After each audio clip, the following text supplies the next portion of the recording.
Okay, are we ready? Yeah. All good. Okay, then let me as a chair call the meeting to order at 4:06. I'm making the roll call. Dr. Jones, Present. Biggie Shiltia, Present. Joe Franco,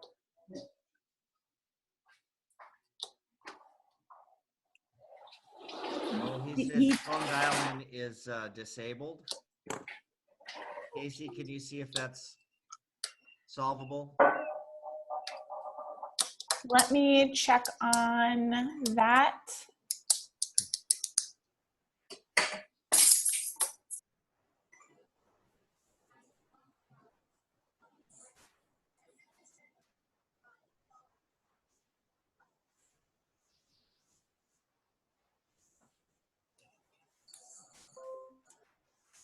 I'm not seeing anything in the security that's stopping it, so let me do a little research really quickly.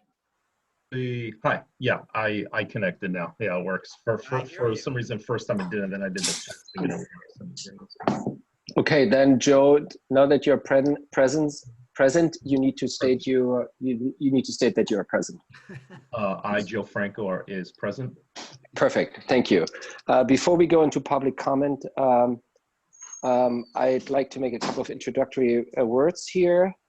Upon consultation with Dr. Jones, I, as the chair, have decided to allow for more public comments today. We want to get, we'll do public comment at the beginning.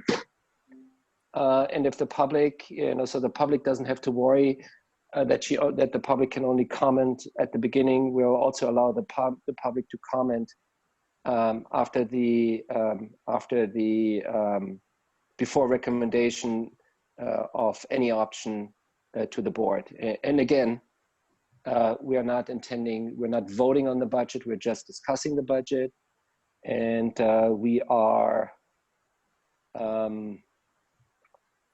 we're just issuing a recommendation, but the input is important to us. So we'll do first consent, and then we'll go through can you scroll up?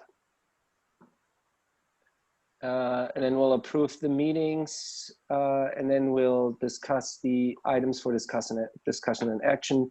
And before approval of cost reduction or any recommendation, we'll have the public to chime in. So with that, I will make a motion to change the agenda accordingly later, but let's go into public comment first. Thank you. Casey, would you like to explain how public comment works? Yeah, good afternoon, everybody. So I'm just moderating the Zoom side of things for today's meeting. So if you want to make a public comment, at the bottom of your Zoom screen, click on participants, and then you'll see the participant box pops up. On the bottom of that, there's a raise hand button. So if you push on that, then you automatically come to the top of the line for public comment. I'll call on your name and lower your hand, and then you can unmute yourself to make your comment. So right now we have one person waiting for public comment. Kathy Cheatham, go ahead. Hello, I'll state my name, Kathy Cheatham. I've been a teacher an employee of Goethe since 2010, and I've been a parent as well at the school. I would like to simply make the comment that, first of all, I appreciate at the last board meeting that there was comments made for teacher salaries from the board members to try to preserve our salaries, and that was very much appreciated. But I want to also express that as a teacher, more than my job, more than preserving my current salary, my priority is to preserve as many jobs of my peers as possible. This is a time of insecure job security, and we are a very tight-knit group of teachers. And I myself would like to make sure that my peers' jobs are saved, and if that means that I receive less money, I am willing to do that. And that's my public comment. And Annalie Wolfram, go ahead and unmute. Yeah, hi, I'm Annelie Wolfram and I'm teaching second and third grade this year, and I'm in my third year at Goethe. And I also want the finance committee to know that I'm totally fine with taking a furlough if that means that we can stay together as a community. And I also mean all community members, if it's IAAs, teachers, administrators, or everyone who's working in our Goethe school community. Thank you.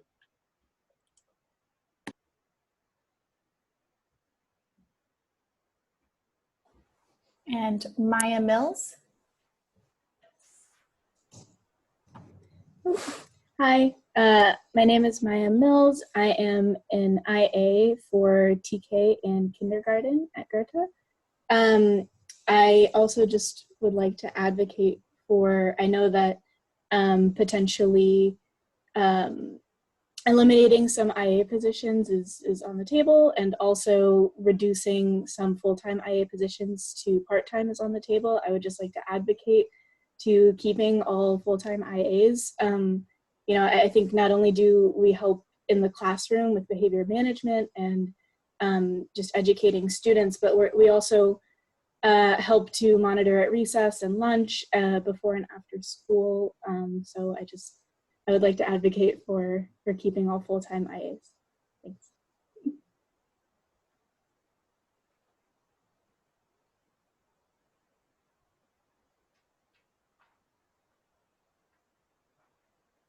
And there are no other hands raised at the moment. Oh, never mind. Beacon Miodowski. Hi everyone, I'm Beacon Miodowski, and I just want to encourage the Finance Committee to evaluate the people behind the numbers and also the value behind the things that we are cutting out.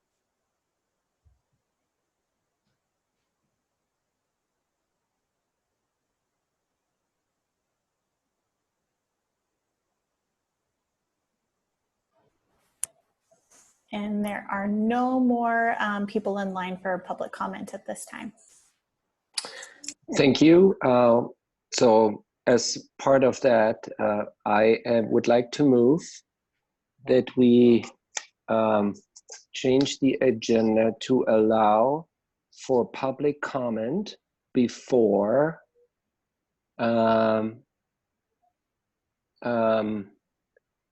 item or before voting for recommendation of item A and B,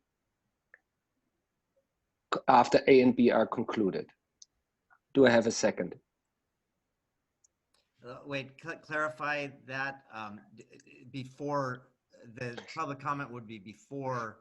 No, not before, but after our discussion around A and B is concluded, and we have gone through our process and we have discussed the matters at hand. I would like to give the public another opportunity to comment after we concluded our discussion, but before we actually vote on a recommendation to the board. Thank you. That clarifies. I second it. I'll make the roll call. Dr. Jones, you seconded, so you're in favor. In favor. Biggie?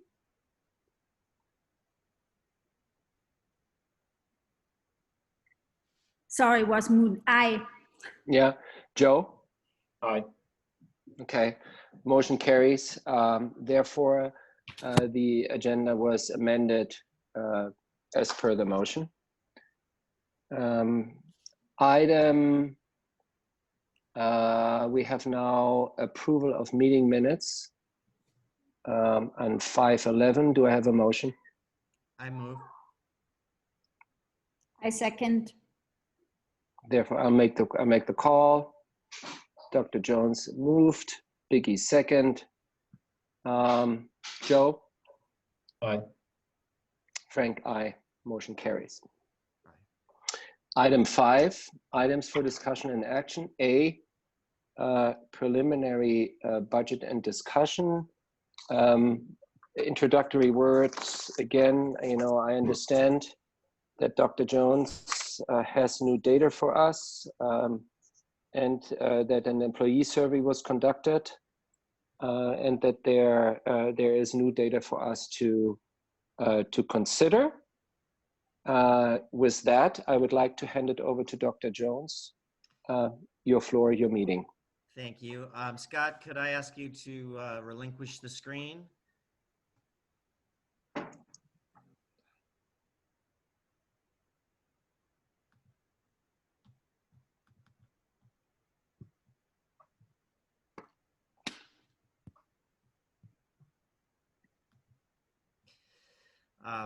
I'm going to be going through a document here and shifting to a few different spots, but even before I get into that, I just want to say thank you to everybody who's been sharing information. We put out publicly some information at the recent board meeting and have really tried to work hard to gather more input. And I'm just thankful that people have been willing to engage in discourse in just such a positive manner and trying to bring everybody together.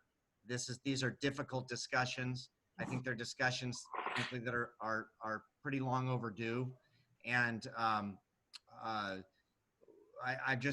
very appreciative. We're trying to do this in as open a process as possible. And so this is kind of our next step. So because this is a finance committee, I'm referring back to when we had our last finance committee, and it's basically an update for this group from where we were. So as we are all aware, we are currently living through an unprecedented health crisis, which has resulted in an equally unprecedented economic crisis. And when the finance committee met on May 11th, we recommended parameters for the budget to be built on the following assumptions. And so these assumptions, and we say this is prior to the May revise because May 11th was prior to the May revise, that we were looking at a negative state COLA of, or a COLA of -2%, but we would need to consider deeper cuts if worse, that we had a reduction of a 1.0 FTE teaching position and a 1.0 IA position, but no layoffs were required at that point because that was available through attrition. We'd said we would structure class sizes and offerings and increase enrollment in some areas and shoot for an enrollment of 439 students. We set it up with a salary freeze for all employees, something that crossed shared the pain, so to speak. We needed we knew we would need to use some level of reserves to maintain the current program, even at that level. We were talking about keeping some level of reserve or eating into reserves. And then finally, we did fundraising, we assumed at 412. And that's an important point because we had, in the previous year, that was listed at 500,000. We do not expect there to be as many opportunities for fundraising in the coming years. So we brought it down to what we thought were aspirational but not unrealistic goals.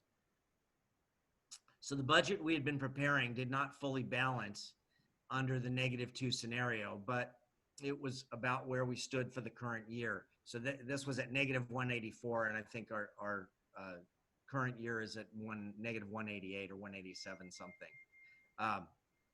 The adjustment to the master schedule under the scenarios were as follows. So this is creating it with a deficit assumed at that point of 184,000, was less kindergarten class, all other grades rolling forward in elementary school.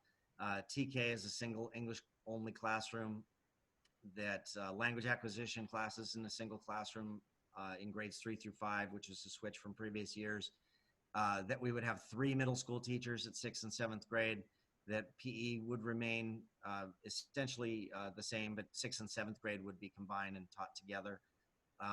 Art expanded into 7th grade, grades at TK and 1 covered by part-time staff during this time.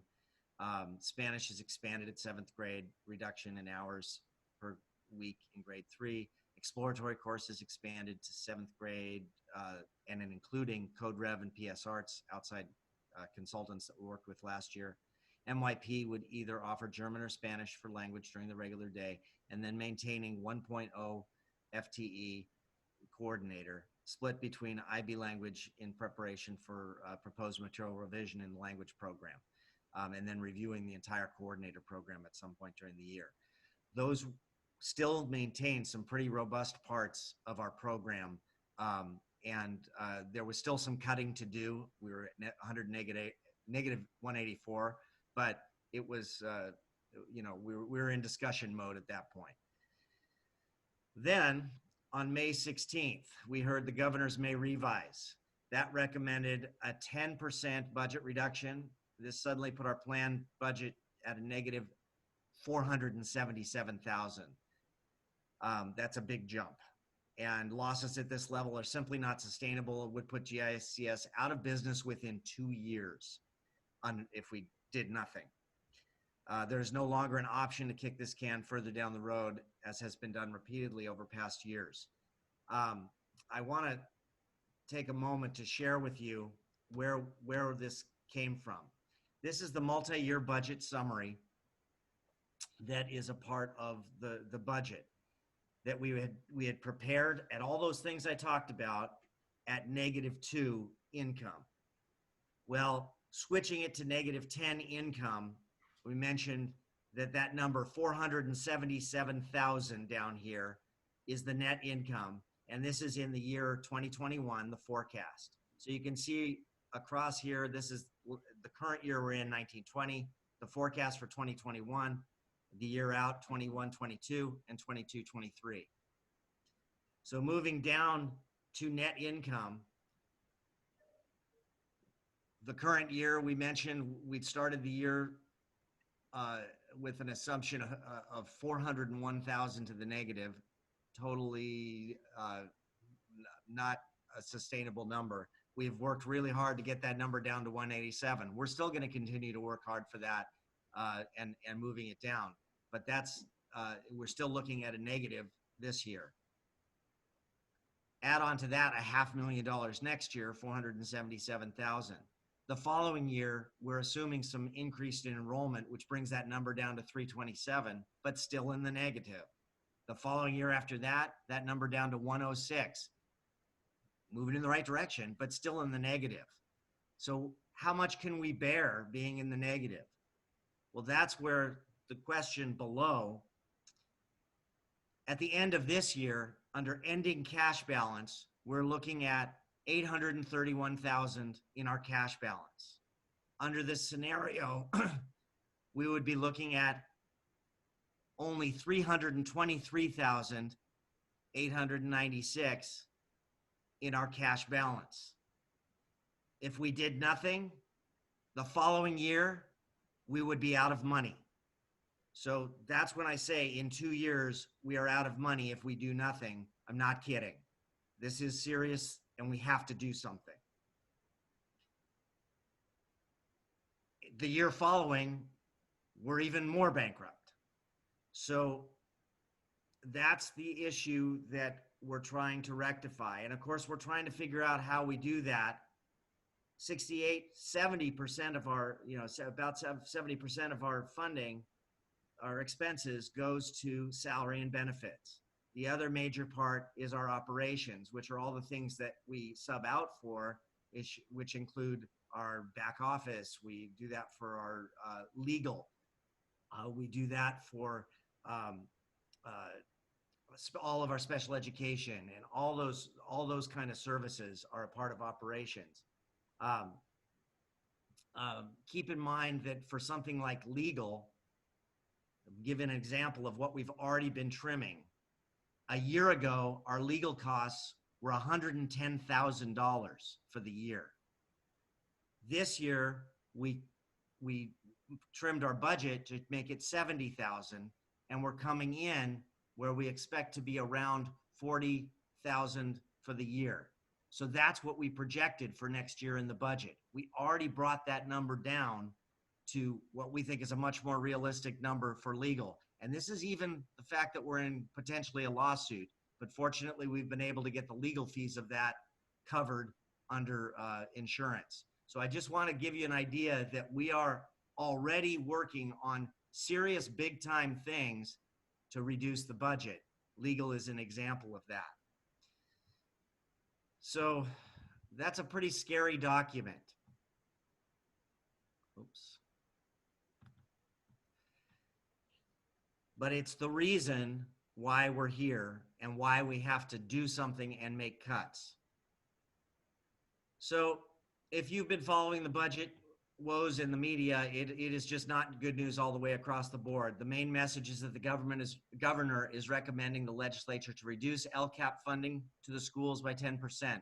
He's also recommending that all state employees receive a 10% cut across the board pay cut. Well, nothing is finalized yet at the state level until the legislature approves a budget and the governor signs it in June. The May revise is usually the best indication of what will follow for the California budget. The bottom line is that California has not seen the economic indicators that were currently being seen since the times of the Great Depression of the 1930s. Businesses across the state, the nation, and the world are cutting wages, establishing furloughs, laying off employees. Still, many businesses will not survive through the recovery and will go out of business. All this drastically affects the level of taxes that the state collects to pay for services such as public education. So what does this mean for us here at Goethe and our school budget? First, we need to recognize where we have been. Over the previous 4 years, there's been a structural deficit in our budget that has never been truly addressed. While there have been some cost-cutting measures that have occurred, the budget has never been brought into balance. This year, 2019-20, we approved a budget with that negative 401 deficit, and all year long through fiscal prudence, we have been working to bring that number down. The current projection has improved to a negative 188, which is significantly better, but not yet balanced. This budget is based on an enrollment level, which is currently 418 students, which is actually 416 as of February 29th, which was the last day that ADA was counted for the year. So we've been definitely working to bring the budget in line while maintaining the integrity of our program. In preparation to balance the budget for 2020-21, the admin team began developing a budget that included some significant reductions. That in normal times, these reductions would have put us on a balanced or even positive budget path. Even with a cost of living increase, we could have had a even without a cost of living increase, we could have had a break-even budget with the reductions we put in. But things continued to go in the wrong direction. And even a 0% revenue increase seemed unlikely. And then on May 11th, the Finance Committee recommended that we develop a budget planning based on the -2 reduction income. And with the governor's May revise of a 10% reduction in income, the administrative team came up with a list of recommended additional reductions to the Board of Trustees for them to consider. This was at the most recent board meeting, which I think it was last Monday. It's hard to tell.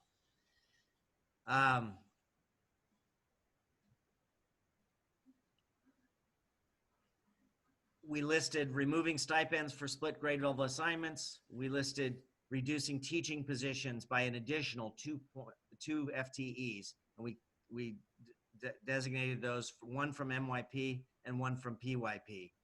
The MYP would be from the middle years program, a reduction from 3 to 2 teachers based on enrollment. And that was an administrative decision based on enrollment. The other was a decision based on what would be a reduction that would have a big impact that would be furthest from the classroom. And that was the coordinator position that was a classroom, a teacher out of the classroom doing coordinator position. So those were 2 major pieces. We also wanted to reorganize the way coordinators are structured as full-time classes with additional duties. So redoing how those folks are paid and do it as a stipend beyond the typical teacher pay in your contract.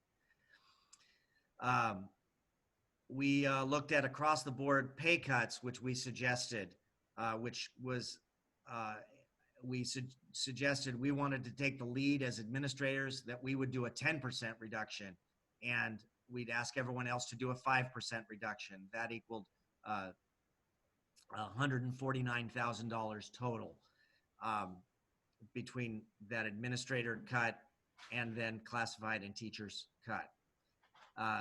We also suggested an elimination of the SEL contract,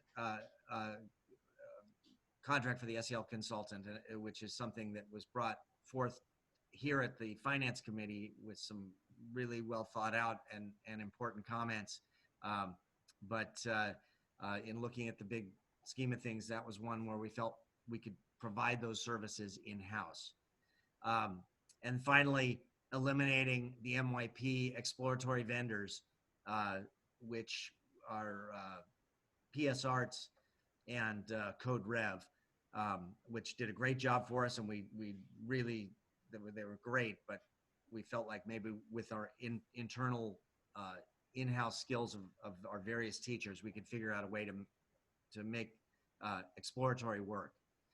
So these were suggestions that came from the administrators based on lots of conversations and what we've seen and what we've done, but we hadn't had a chance to really talk with particularly our staff. But we did have some sense of what people were feeling about different things. So the board has asked the Finance Committee to review these specific recommendations and also include any other potential reductions to provide cost savings. The Finance Committee is also asked to explore the potential impact of these cuts. And we have to think about fiscal solvency. We have to think about health and safety of students. We have to think about enrollment and how anything we do might affect the ability to recruit families. We have to think about the quality of our educational program. Can we keep cuts as far away from the classroom and students as possible? And we have to think about retaining our own staff and the morale that goes along with that across our entire staff, from our aides and teachers to administrators. With the help of the GICS teachers and instructional aides, the admin team developed a comprehensive list of potential cost savings to the budget beyond those already contained in the original -2 budget and the administrative recommendations. So the Finance Committee will be asked to review this larger list and judge the varying impacts of those proposed reductions. This will be the major work of this committee during this meeting. The Board of Trustees agreed to hold a special meeting on May 29th at 4 p.m. to give final instructions for the preparation of the budget, which needs to be approved at a meeting in June. The Finance Committee should provide a recommendation with 2 options, neither of which we're obviously happy about. But option 1 should be based on the premise of reducing the current projected deficit from that -477 and cutting it all the way down by 477 to provide a balanced budget with no structural deficit. Obviously, that involves massive cuts. Option 2 should be based on the premise of reducing the current projected deficit of -477 by approximately $335,000, which was an amount we had suggested as the administration, which provides a negative balance of -142, and will require further cuts in future years unless things change. So we have to determine which direction, but we've got to provide both those options to the board. Our work today should begin with a review of the spreadsheet developed by staff and administration.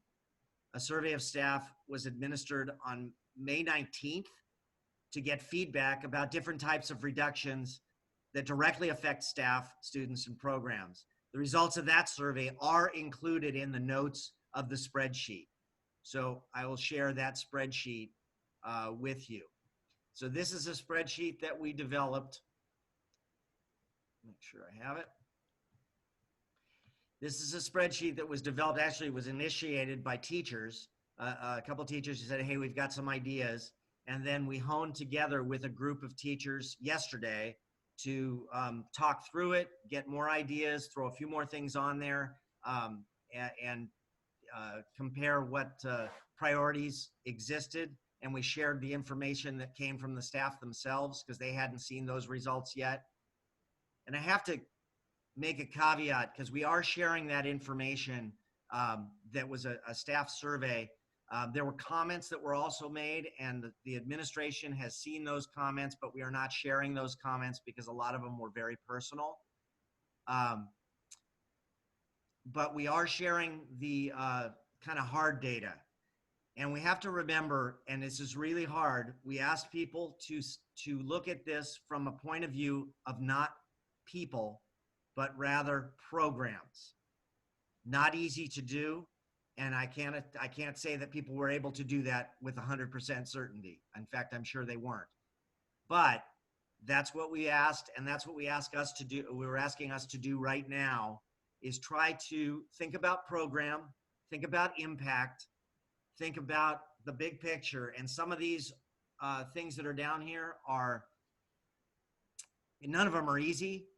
Some may be a little more palpable than others, and others are difficult, and others are just to the point where we would not possibly be able to function.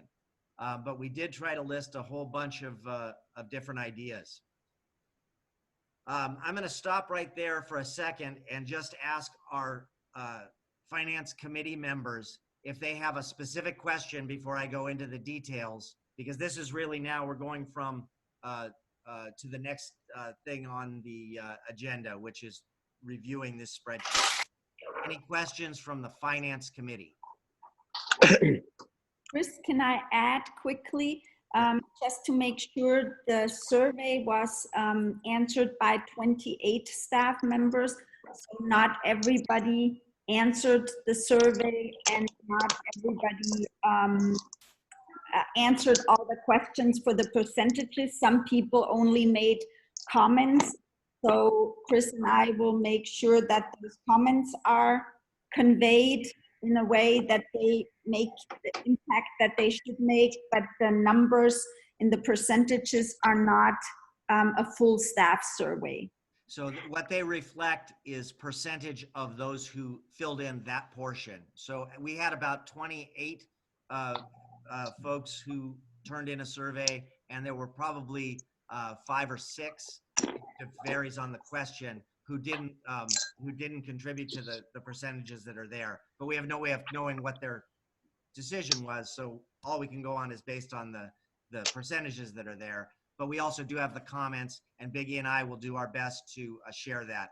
I'll hold you specially to that, Biggie, if you can. My question is, you have in your decision matrix at the beginning of the document, you had fiscally, you had 5 criteria: fiscally conservative, program impact, and so on and so forth, staff retention. Is there at the end of the document, is there a best, you know, are you tying it back into this decision matrix, or is it just, do we have a document at the end of it, tying it in based on your recommendations? It's tying into this matrix. If you'll notice across the top, we have the potential reduction. Yep. We have the savings for each one listed. We have what we offered as a suggestion to the board on May 18th, and those are listed.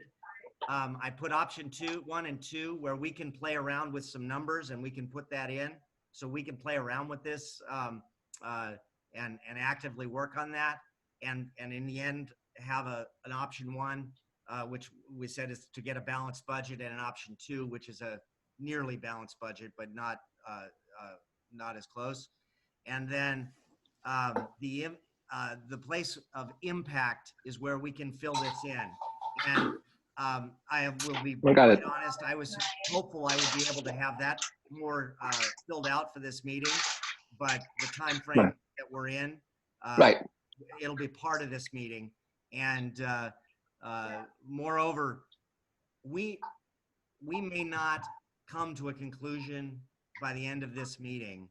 We may need to think get little, we may have a need for a meeting next week before the board meeting of this committee. Yep. I just want to Agreed. put it out there that's Yeah. that's definitely a So, possibility. so my question was really regarding methodology, of tying in the budget cuts into the criteria you have been given, which the 5 or 6 points. So it's just bringing it together.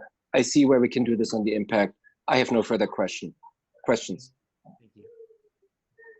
Joe, anything? Yeah, I'm not sure if you mentioned it, but did you mention about in the 2-week furlough that we can do 1 week right now, but we would need legislation to do another? Yeah, let me go through that. I'm going to kind of group these a little bit and go down the list, and we're gonna go through this line by line. Okay, sounds good. There's details on each one, and as they say, the devil's in the details. Yeah, So let me dive right in if it's okay. absolutely. Yeah, please go ahead. Let's look at line items 2, 3, 4, and 5 together.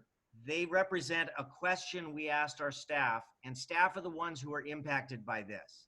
And we'll also share what some of the comments were, and you heard some of those earlier today, kind of relating a bit to this. There was a lot of concern from the board at the board meeting that any kind of cut in pay or furlough was something that is like they really didn't want to do, and understandably, no one wants to do that. But there was really a lot of concern about our teachers and how that would affect things. I'm going to say in general, what an amazing group of people.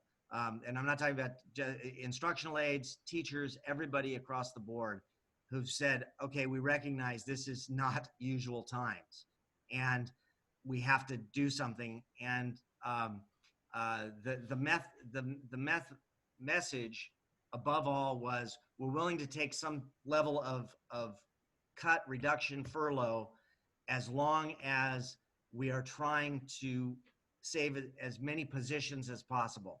I'm not saying that means saving all positions. I'm saying as many as possible. So that was and I think there was many who said, yes, they want all of that, but I think that's as many as possible. I think that's what Kathy Cheatham had shared in earlier.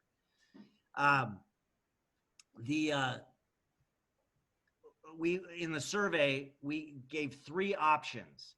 We wanted to find out about health benefits. Is that something we could approach as a way of basically a reduction, but going at it a different way? And so we calculated at 105,000, if we reduced 250 an employee. I will tell you that only 8% of the staff thought that was a good way to go. Did not have any kind of consensus whatsoever. The suggestion that the administration made on line item number 3, across the board pay cuts at 5% and also 10% for administration. So basically a third of that cost was being covered by the 4 administrators. That was preferred by 27% of the staff. So there was not consensus on that, I would say, but certainly a willingness to take a big cut. There was consensus, I believe, on the idea of a 2-week furlough, and we did not compare it 1 week or 2 week. We know that there's a legislative requirement that will have to be put into place for us to do the full 2-week furlough, but I want to go in with that expectation. I fully expect that the state of California will pass legislation to allow for furloughs, and which allows us to reduce the number of calendar days in the year and reduce the instructional minutes overall for the year. With that in place, we would be able to do the furloughs. I fully expect that to occur because it occurred in 2009, 2010, and it occurred in 2010, 2011, and it allowed districts and schools, charters and district to do furloughs. So I think it's really important that this is a pain point that is sort of across the board for everybody. and that there was really a sense of unanimity among staff that, hey, this is something we're willing to do and not complain about, so to speak, because we're trying to do that, but definitely chose the furlough option as opposed to across the board pay cuts. Now, unfortunately, furloughs only gave us $110,000 in savings. That 110 includes all staff, including administrators. So the administrators would be a part of the furlough. But the problem is that doesn't bring us enough money, and it did not reflect that the administrators were saying they would take on a larger share. So we added a line here, which was across the board 5% pay cut for administrators only, which all 4 of us on the administrative team are willing to do. And that gives an additional savings of 24,000. So in terms of the comparison, 110 and 24, it's 134,000 as compared to 149,000. Certainly in the ballpark of being comparable between those two things. So that's kind of a first suggestion that I have right off the bat, is that conceptually we consider accepting lines 4 and 5 together without question, because it was pretty much universally agreed upon. Does that seem reasonable to the committee? I comment. 2 things. I like the fact, I like furloughs better than the actual pay cut, because it allows you, if the budget were to change for some reason whatsoever, you don't have to go through, right, with the furloughs. Let's say there's additional funding coming in, after the administration has changed in Washington, potentially, and additional funding is coming in from a federal level, and all of a sudden, it's been appropriated for what reason soever. I mean, I'm just speaking hypothetically as an optimist. Then you may have not to go down with the furloughs, and because additional funding was made available. And we don't know exactly what the budget is. I like the furlough idea much better than actually going forward with actual pay cuts, number 1. Actually 3 things. Number 2, the reduction in health benefits. I mean, you need to expect that health benefits, that healthcare savings costs are going up. We're having a cafeteria plan. I understand we are basically paying everything up to $600 a month, which is, basically free healthcare for a lot of our staff. But it doesn't prevent us from making other options available, maybe reducing our costs associated with the cafeteria plan in the back end, right? So while we're still paying $600 to the staff, we may want to consider to offer, health savings plans and stuff like that, which we haven't offered it this year. We usually haven't offered so far. There is, I like the proposal. That's what I'm trying to say. And there are still some mechanisms in the background. I'm not saying we should be cutting costs for people, cutting cover, but we may be able to offer something which may be advantageous for the school, right? At the end of the day, it's a cafeteria plan and the employees can choose. My comments. Was that 3? One is, yes, that was number 2. The third one is, the administration team offered 5%, offered 10% originally. I think, there's an option depending on how this is going. Is the 5% now because we're not getting to the 149? No, the 5% is basically the same thing we offered at 10%. For us, it's a furlough, just like everybody else. Okay, I got it, yes. And then the 5%'s on top of that. So it's I got it. Keeping our... It's the same amount. Yes. Yeah, I got it. Never mind. Concept. Yeah, okay, never mind. Thank you, that's it.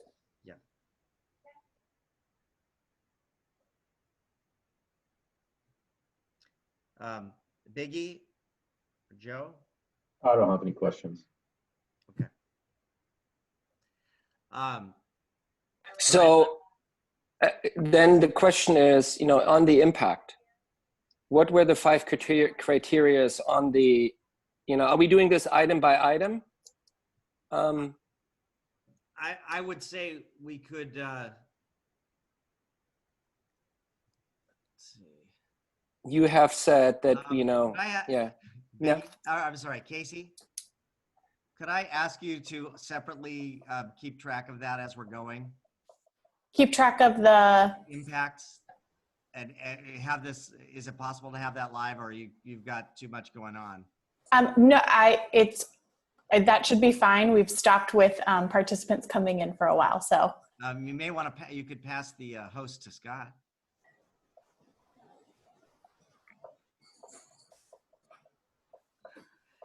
Just sharing the pain. Yeah, or make him a co-host. That way you both can do stuff. So the main question here is with the furloughs, you know, based on the consensus, So you know, the consensus is, you know, keeping high, that would be preferred in order to keep our good teachers on payroll, right? That is the best way forward of retaining high quality teachers. So I think it would be safe under impact to Yeah. put under line 4, the 2-week furlough, least impact to all staff.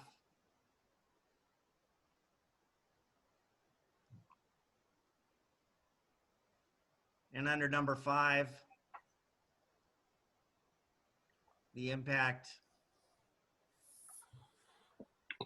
is administration agrees. Okay. Agrees limited impact, that we've agreed to do this. Can you, Dr. Jones, can you share the document with me? You know, the other document, this, I just want to open up on another screen because I can't remember these 5 items. Yes, and I'm going to ask Casey to do that as she's, Yeah. she can do that from her spot. You know. Can I ask for clarification? Frank, you want not this document that we're looking at now, but the page, right? No, I would just want the page, you know, the page, and, you know, and there was like decision-making criteria given in the page, which were 5 or 6. Yes. Impact to staff, impact to program, and stuff like that. Okay. So I think that's what we should be measuring the impact against. Okay. So Casey, are you good with adding the impacts in there? We'll see those appear. Yes. I think we need to write down under furlough that the impact is that our students will learn 10 days less a year. Yes. So there will be a definite impact on their not achievement, but on their number of instructional days. So in minutes. The program will have some sort of loss. Yeah. And I think that's a bigger issue than how it would affect enrollment, because I think this is going to be pretty common. I don't think this will be uncommon. But will it be, is it possible? I mean, you know, judging from what we're doing, I'm assuming that, you know, this distance learning already gives you a pretty good idea what we're doing during the day in classroom, right? It may be toned down a little bit. So there may be actually more going on in the classroom. But I have, you know, even for 4th graders here, based on my own judgment, I think it's pretty packed. You know, it's a pretty packed schedule already for the kids. So you would be saying there would be actual instruction minutes lost and certain elements could not be taught. So would you say then you also have to decrease then, you know, would you just put these, you know, these concepts not taught in the following years, or would you still teach? I think we're getting too far for a budget conversation. Yeah. I think that just that we know that 10 days of lost instruction is an impact. Okay. All right. Fair enough. I'm going to move us down the list. The next one listed is number 6. This is elimination of 0.5 custodial staff, which was listed at 38,000.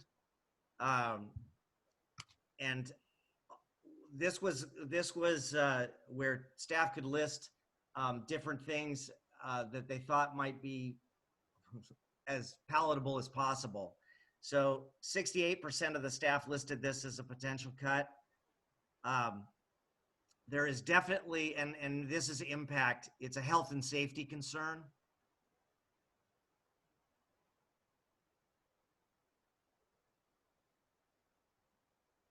So under impact, that'd be a health and safety concern. I think there's an enrollment concern that we have when people are on tours. Cleanliness is one of the first things that they look to.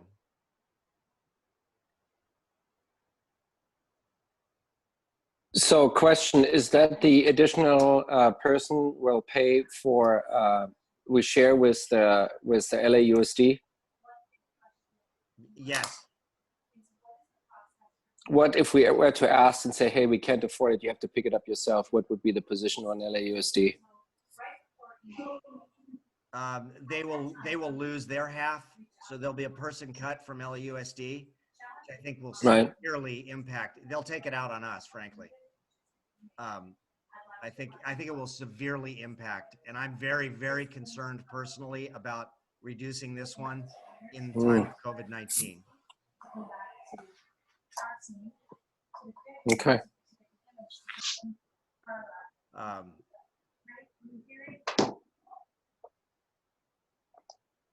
I'm going to keep moving down, but please feel free, committee members, raise your hand, break in to the comments. I don't want it just to be my opinions, but I certainly have them and I'm going to share them. Elimination of contract for the SEL consultant. This was a really tough one, particularly because there was, I mean, the presentation that was made at the Finance Committee, very well understood, and a long time part of the program here. But I did, it was recommended as a potential cut by the administration, and in the staff survey, there was 80% of the staff who listed it as a cut. Not because it's not appreciated or is, I think it's feeling that that's a service that in this time of fiscal crisis could be provided in-house. Other options or ways to do this are certainly out there. It's not a huge amount of money, but that was, I wanted to be sure that the committee had that information. So that is the information which is provided by the teachers. What is the administration's point of view on this matter? That was listed as one of our suggested cuts. If you'll notice under admin on 518. Yep. I think that the combination of the two that you're cutting, either through furloughs or through pay cuts, the salary of the teaching staff, and the teaching staff is 80% of the opinion that we could do that in-house. It would not necessarily sit well with the staff if we spent that money on the consultant when we basically take that money from what we save by cutting their salaries. I think it would have been a different situation if 80% of the staff had said we want that service and we really need that service. Then I think it would have been a little different from the perspective. But under the circumstances as it stands, I think it would be difficult for staff to process that they need to reduce their salaries and that something is paid for that they basically don't want or think that they don't need. So staff sees this as a nice have, not a must have. That might be one way to put it. Yeah, okay. I have no further comments on that subject, on that individual, not on that individual. A subject sounds so harsh regarding the individual point. But as an impact, I would note that definitely there is a loss for the students to have an additional person that they can talk to, or that they can discuss their feelings with, because the consultant has been very instrumental in helping students, like the presentation showed it last time.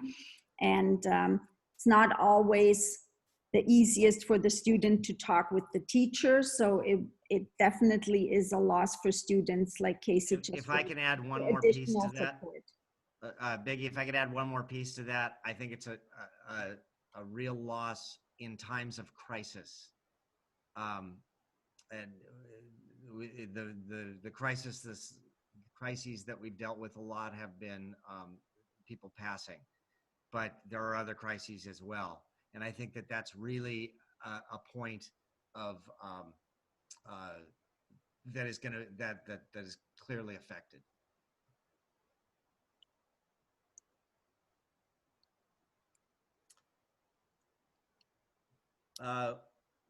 This one came up at the board meeting. We shared it. I'm looking at number 8.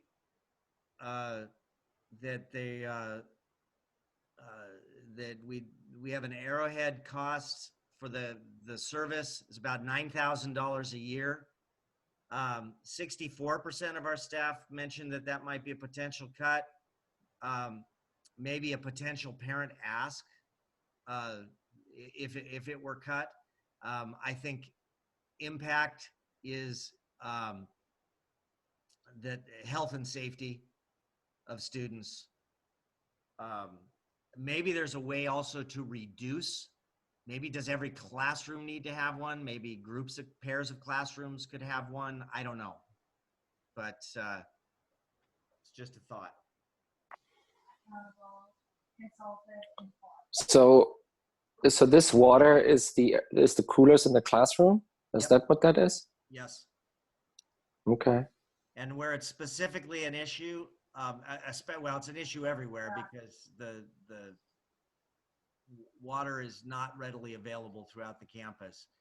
There are a few new dispensers that were put onto the campus, but in the portable areas, the K and first grade area, there's absolutely nothing there, and in several of the other areas too. So it has that kind of level of concern.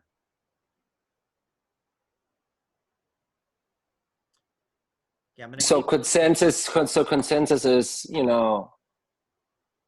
additional water for safety reasons is a necessity, considering the inavailability of water fountains around the campus. Is that the argument we're making here? Water fountains are all in the middle school area, so some of them could be accessed by our students because they are just around the corner, but they are definitely in the area of the middle school, which will not be good for the living together with the middle school, because they don't want the elementary school kids walking through their areas next to their classrooms to get to the water fountains. That's number one. And I can tell you from experience, on a warm day, students, even all the students that bring full water bottles in the morning, at the first recess, their water bottles are empty. They have tomato red heads because they've been running around at recess, and they come to the office and fill their water bottles. A lot of times the classroom dispensers are empty and they are coming to the office and the room 45. So the water is definitely needed, and hydration is an extremely important point for safety and health. I'm not sure that this is an area where we could cut. Now, if it could be financed a different way, donations, it's a different discussion to have, but I don't think it should be cut from the budget because we don't know after this donations. So for the moment, I think this is a crucial piece of the budget. Can it be reduced? Can it be reorganized? Are we using all the water, you know, when Arrowhead comes and replaces them on a weekly basis or whatever the exchange is? Are these all these coolers empty? What's the observation there? Are we wasting? Is there some waste in it, or can it be reduced, decreased? I have no idea. Chris, do you think it would be more efficient to go through every line and just kind of give your assessment of what you've gotten as feedback, and then maybe everybody could just blast their questions like these two, so you can go through them in one foul swoop, maybe via email later? Because I don't know if we'll have the time to go through kind of beat up every item here. What do you think? I'm fine with that. It was a little hard to hear you, Joe, but I'm fine with going through the whole list and just running through it. Yeah, sorry, I'll speak up. I was just saying it might not be very efficient to just kind of beat up every line item here. Better for you, Chris, to go through the list to talk about what kind of the staff said, what were their reactions, and just kind of the general impact. And then we can get into more, because I'm sure we're all going to have very specific questions on all of these and how we think it'll affect us, our children, our teachers, our staff. So I would like to, as we're going though, list some impacts.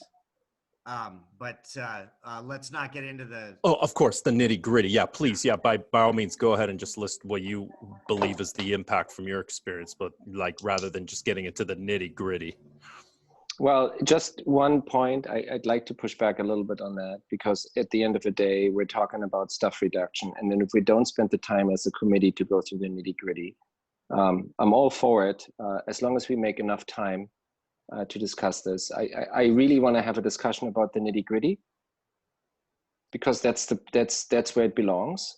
But I'm okay of tabling my questions until the end. But at the end of the day, I think we need to have the nitty gritty, and we should not be casual when it comes to, when it comes to payroll and people's lives and children's assessment. So I think there's a place for this in this committee, and if it takes another meeting, it takes another meeting.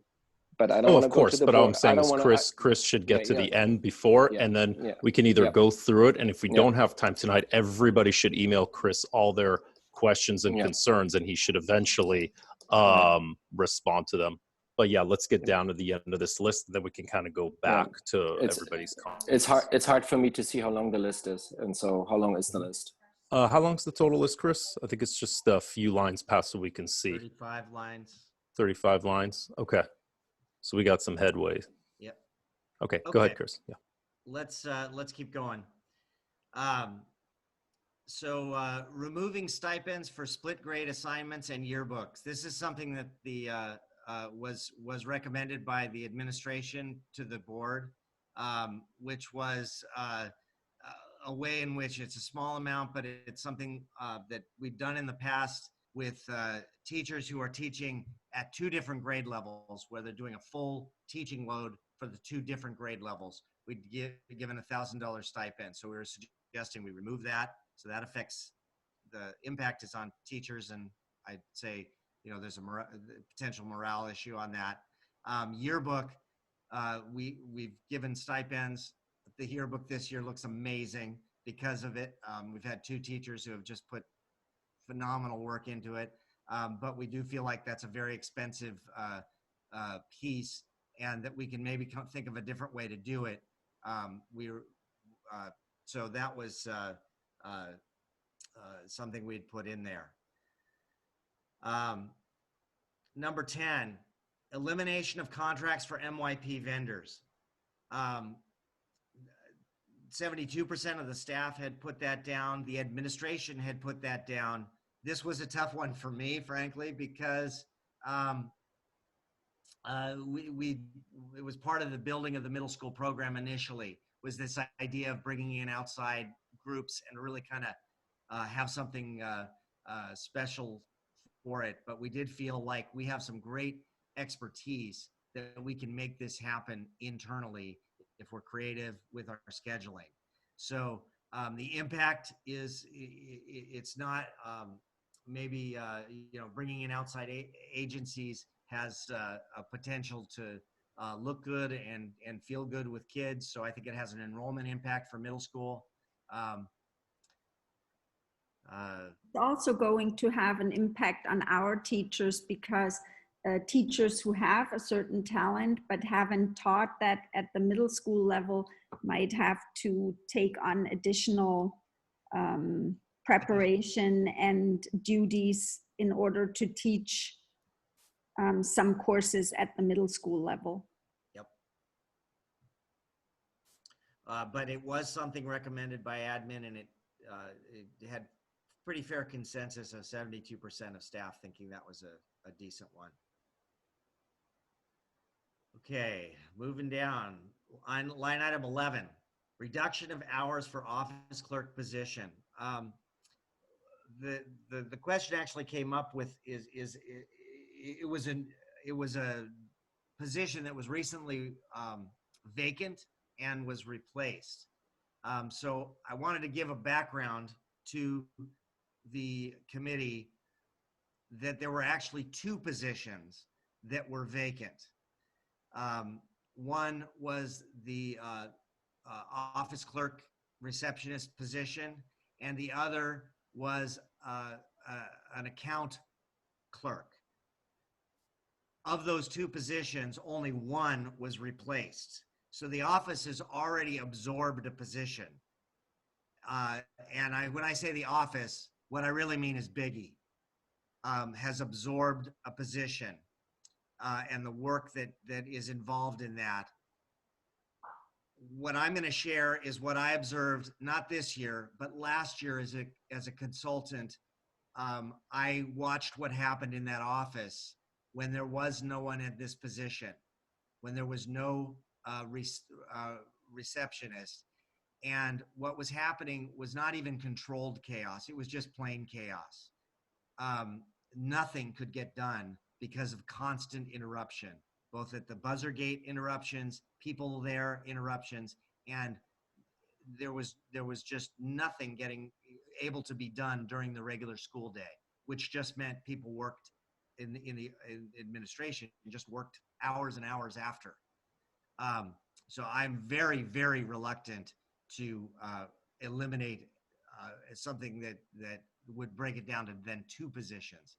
However, we put down a possibility of maybe a reduction of hours that would maintain this as a potential still a full-time position, but a reduction of hours that could save up to potentially $9,000. So impacts of that, Biggie, you want to chime in? On admin, because in clarity, when there is no office position in the morning or in the afternoon with reduced hours, then it would be Casey and Scott and I who are in the office who would have to take on that additional load. In some areas, or sometimes maybe teachers could help out, or instructional assistants when it's their preparation time or whatever, but it would be additional load on all other staff members. So that's one impact. I think another impact is on enrollment because of being able to service both families that we have, but also potential families coming in. If it feels chaotic, that is a very negative impression. And when it feels calm and peaceful and happy and people aren't stressed, it's a whole different thing. So enrollment, I think. It's also health and safety of the students, because there is a lot of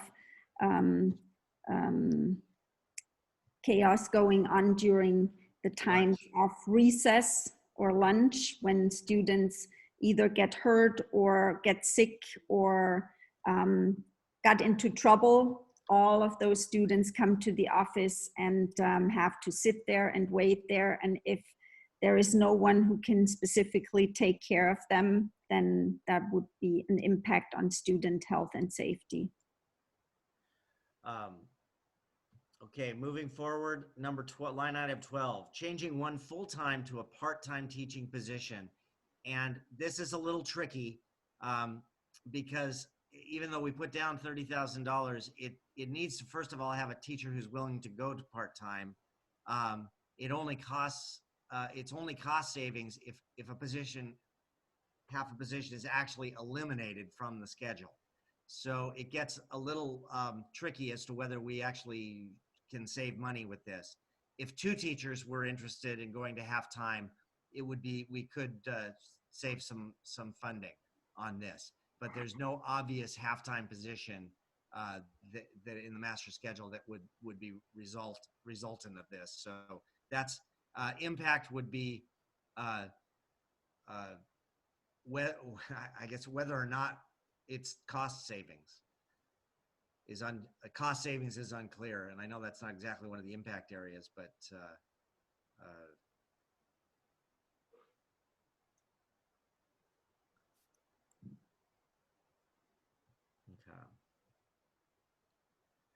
okay. Numbers 13 and 14, let's look at those together. These are 2 potential cuts that, please note, were not recommended by administration. This was elimination of contracts for 2 part-time instructional aides and the elimination or the full-time IAs transition to part-time, which is basically to cover playground, lunch and recess, and outdoor coverage, valet and those kind of things, but not anything to do with instruction or inside the classroom. The savings on that would be potentially $40,000 and $20,000. The $20,000 has the amount reduced for the staff that we would need to maintain just to have functionality outside the classroom. 25% of the staff listed this as an acceptable cut, which is saying it's not an acceptable cut to the staff. And that's from teachers and instructional aides. It was not listed by administration. And I know there are places that's the first place, there are schools where that's the first place that they go to cut. I think it would be, I'll put an opinion on that. I think that's not a good choice for potential savings that would have a huge impact on kids. It was also made very clear in the comments of the staff survey over and over and over again that that would not be the place where teachers would like to see the cut. If at all, then potentially in first grade, but definitely not in kindergarten and in transitional kindergarten. But even thinking about not having the help for recess and for lunch and for after school and before school and the classroom management and all of that seems to be really worrisome to basically all teachers that commented on that point. So student safety, effect on the instructional program.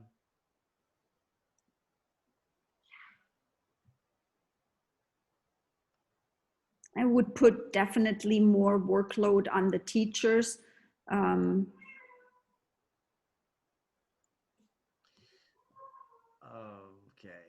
so moving forward. All of that in the context of teachers' increased workload with less money that they earn. So on line 15, these were part of the recommendations that were made by the administration for 70,000 and 70,000. I think we had listed them together as 140,000. One is the MYP teacher going from 3 teachers to 2. And this was something that, as admin, we made a decision based on enrollment projections. So that is still our recommendation moving forward, is that with the budget the way it is, we can't afford to have overstaffing based on enrollment at the middle school level. The effect on that is going to be the impact is some long-term improvement of the MYP. I think we would have been able to make some great strides with 3 teachers and a team. I think we would have been able to have a lot more creative schedule with that. So it definitely impacts the instruction.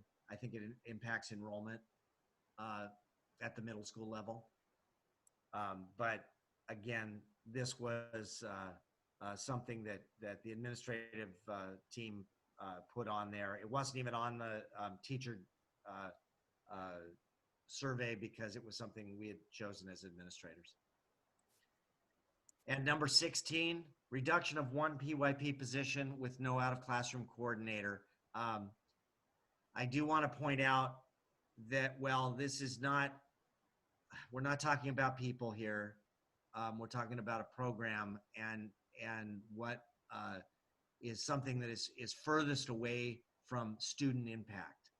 And that's at least where my mind goes as to why this is one of the first things that came to my mind of something that would be a possibility to cut, is that it is away from the classroom, which was one of the bullet points that we talked about enrollment, wanting to keep things away from the classroom.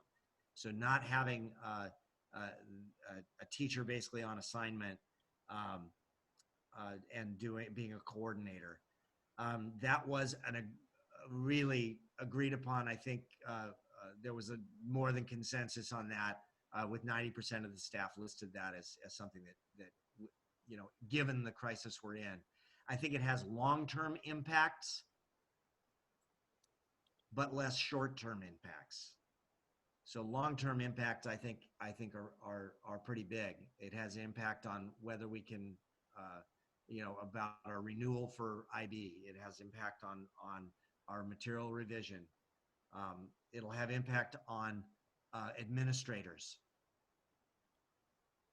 because we're going to be picking up a lot of the pieces that would have otherwise been able to be done with someone out of the classroom. So there's a lot of impacts that go into this, but it is still something we felt should go forward. Number 17, the IB language coordinator stipend revision. This is tied together with number 16. It's just a different way of organizing that. It's a little less money. It's impactful to a few people, and just want to be sure that you know, we definitely understand that it's impactful. But that was a suggestion we were making as administration.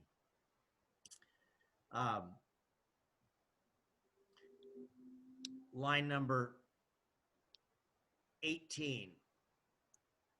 Teaching alumni hybrid online and not renting out the rooms anymore.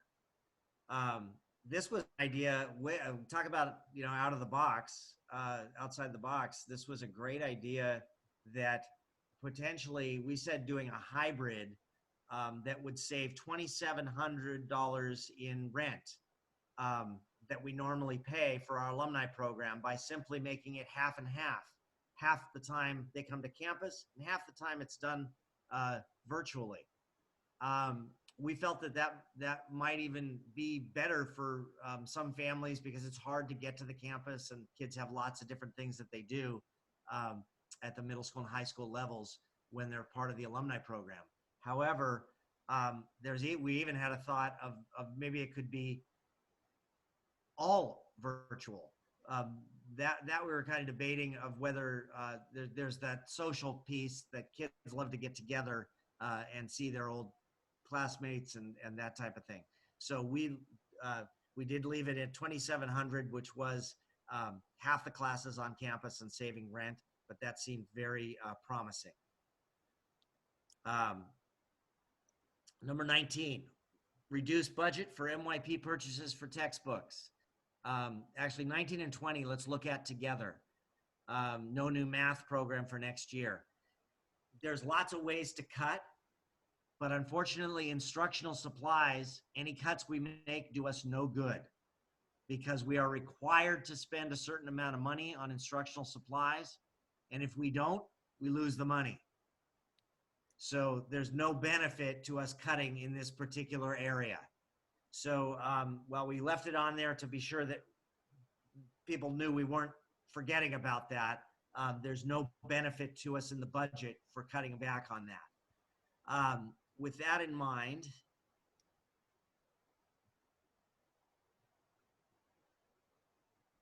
line 21. This was another outside the box area. One that we talk about a lot is independent study. We already have a very high rate of independent study if you compare to most schools. Could that rate even be higher? We felt if there were a way to streamline the program for teachers and streamline the program for parents and do it more online, now that we're becoming experts at online learning, we felt that there was a way in which we could really encourage, even for a single day, an independent study contract. And we would get, we just kind of made up a number, but we said, where is it? Independent study. Further down. Yeah. Oh, I moved it accidentally. On line 21, we said at $50 per day, estimating if 200 students could just bring one more day in of independent study, that'll get us $11,000. So the impact on that is staff time and organization. Any other impact, Biggie? I mean, there's not much negative impact. You would assume that it's good for the students that they learn. It's just more processing because you'd have to look and you have to clear those. It's just logistics behind it. But if it's made easy to handle when it's single day absences, then it's a possibility. That's thinking outside the box. So that should be something we're looking into. But if we emphasize to parents, I mean, because really parents are going to drive it that, hey, the kids might be losing 5 to 10 days, depending on how this furlough goes. You know, they're losing that many school days. So try to make up independent study days, even if it's a day here, a day there. So then it's kind of a wash. So.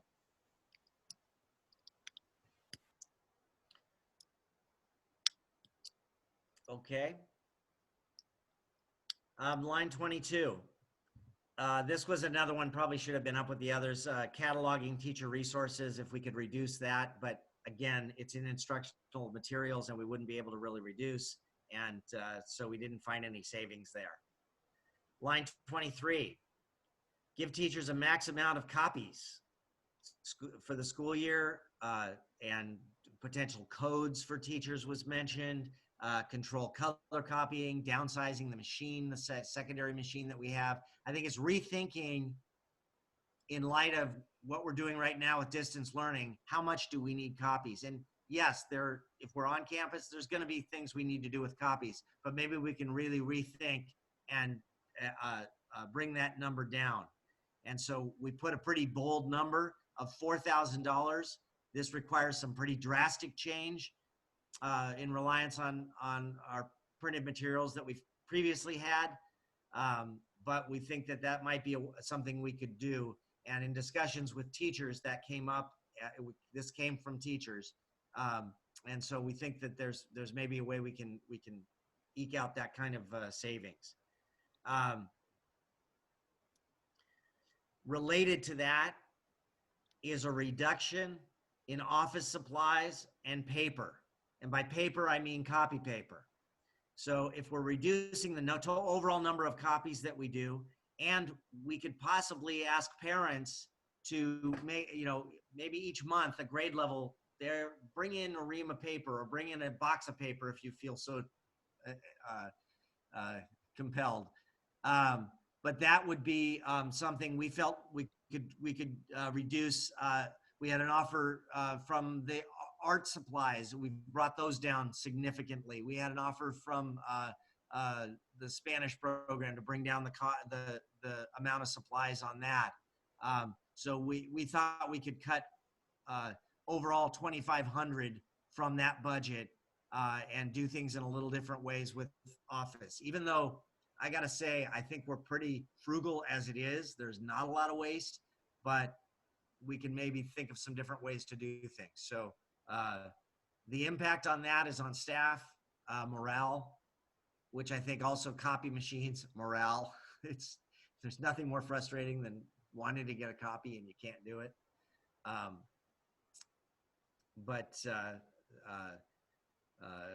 These are impacts away from the classroom. So I think that's a positive. Well, it might also be productivity, because if you have to wait in line to get your copies, or if one machine is broken and you only have one machine, then productivity goes down. Yeah. So moving forward, we're getting down that list, Joe.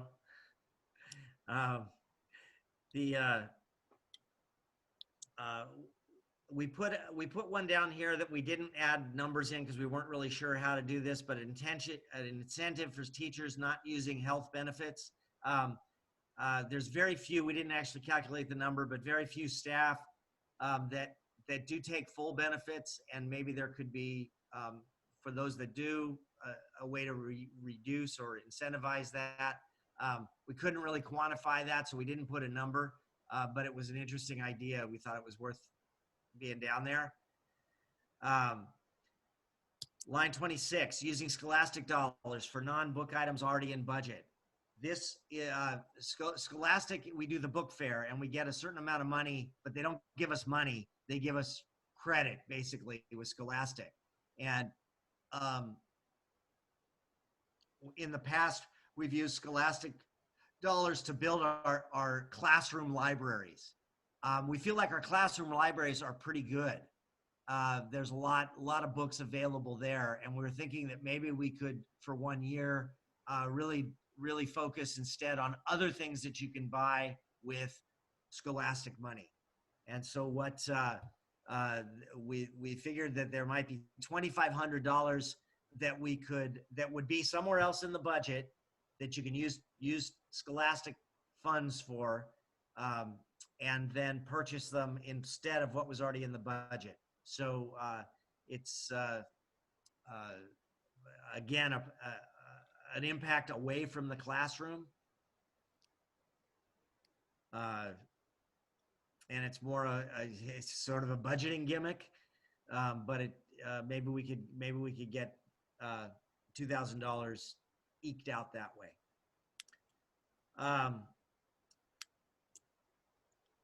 Line 27, there was an idea, well, it was put in there about turning room 45 into a classroom. Well, the reality right now as it stands is room 45 is a classroom. It's listed under Prop 39 as special education. And we are trying to change that. We actually put money in the budget that's there to try to get and pay the rent for the 2 classrooms that are missing. So we're trying to work towards that, but currently we are at a point where room 45 is already set up as a classroom. It will probably be a hybrid if things stay as they are with Prop 39. A hybrid between admin space, and the copy machines probably would stay there, but we'd also have a classroom going on. So it will be look very different than it has in the past few years. We do know in past years, room 45 initially was a classroom. So that is not, it's not that that's never occurred before. Moving forward,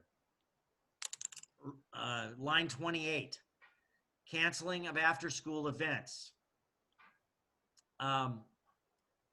Take a look at the events on the right. From Fußball Fest, which is probably the most expensive of them all, but International Flair, Lantern Fest, Talent Show, Friendship Dance, community universities, PJ Nights, different things we've done, all of those cost rent money. We have to pay to LAUSD to use our own facilities after hours. Is that fair? I don't think so, but that's the way it is for us. But the cost is not that significant at $1,500. I am not recommending that we do this one because I think the benefit of those things are at the heart of what we do, and to lose out on those because of the couple $100 in rent for any one of them, it just doesn't make sense to me. Maybe Foosball Fest is the most expensive because it's all day long on a Sunday. But really, I just don't, I think the impact to that is everything from student morale to enrollment to it's just negative. I don't know. Biggie, do you have thoughts on that or anything to share? No, it would be a culture shock. That's culture. That's the heart of our school. That's not worth cutting. Absolutely not from my perspective. And I think when it was put down, there was a thought that maybe it was a much larger amount, so it's not as significant maybe as it might have been. Also, Chris, I just want to say those are big opportunities to present at school. I mean, because we went before our daughter joined pre-K, I guess, basically 2 years ago today, we went to the International Flair, and that's what really sold us on the school. So it's, and you invite friends, family, so on to, Foosball and Lantern Fest. It's a big sales opportunity. So yes. Yeah, marketing opportunity. So absolutely. Casey, maybe mark down also outreach, loss of outreach opportunity. Yeah, which affects enrollment, but yeah, it's very specific. Not as tangentially as some other things. Okay, I'm going to move us forward.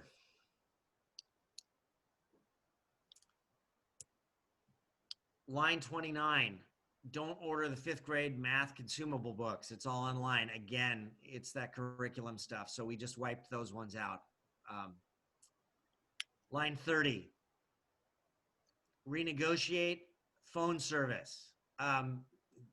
We've been working in a number of ways, especially with being off campus, is trying to find savings. And so one of the things that Biggie has been working on with Del Techies, which is our group that does our IT services, they've been working on changing from a different phone service, and we think we can save $3,600 in the year on that. So we thought, let's put that in here. That's a pretty substantial savings and something different from the previous year. So we feel that there's really no downsides of this at all. No, the impact is negligible. Elimination of TK5 art. And I'm going to look at these next three together, 31, 32, and 33. These are really programs that I think are at the heart of the school, that impact at the level of curriculum. I think they impact on enrollment. They impact on, like, it's close to the classroom, not far away from the classroom. You will notice that these three programs are not something that we recommended cutting as administration. Significantly, we jumped there. Significantly also the staff, there was consensus that this was not a good cut. 10, 35, and 5. Those are really low numbers. And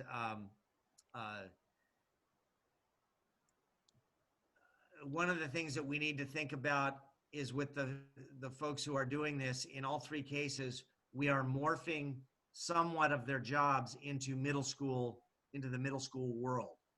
And we're in the next year's budget is in the second year of transition. We expect that program to build to 3 years, 6th, 7th, and 8th grade. We also expect it to grow in the coming years. So it's really important of maintaining what folks have brought in the years, building up these programs. To lose them, I don't know that they'll ever rebound. It's not something that you just take away and then put back a year later. So those are some reasons why we as administration didn't put those down. Biggie, can you share some thoughts that came from teachers with regard to that? There were a lot of comments. Well, the number one thought is that when the specials teachers are in the classroom, that is the preparation time for the classroom teacher. So if those specials wouldn't happen anymore, then the classroom teacher wouldn't have that release time. In many cases, it's at the same time with the partner teacher so that they can, during the workday, work together, cooperating and collaborating for their planning. So that's a big impact on staff. It's also the case that these programs would not just have to disappear in the way that then the classroom teacher would have to take over some of those responsibilities. So let's say the TK teacher would have to do art with the TK students, or the second grade teacher would have to do art with the second graders, or the PE, the teachers would have to do the PE if it's not the PE teacher. So the teachers are a little worried that that would be too much to ask from them. The other thing was, as you mentioned, the strategic piece, that this is the heart of our school also, that we were offering this from the very beginning, and that people come to our school for those specials, that we can offer them and not like, I mean, to offer a second and third language in elementary school where students are easily learning languages, that's extraordinary. That's not the norm out there in the world of elementary schools. So that's definitely what teachers said. Just thinking if I forget any of the comments. But it was, like you said, absolutely not favored by the teachers to cut any of those programs.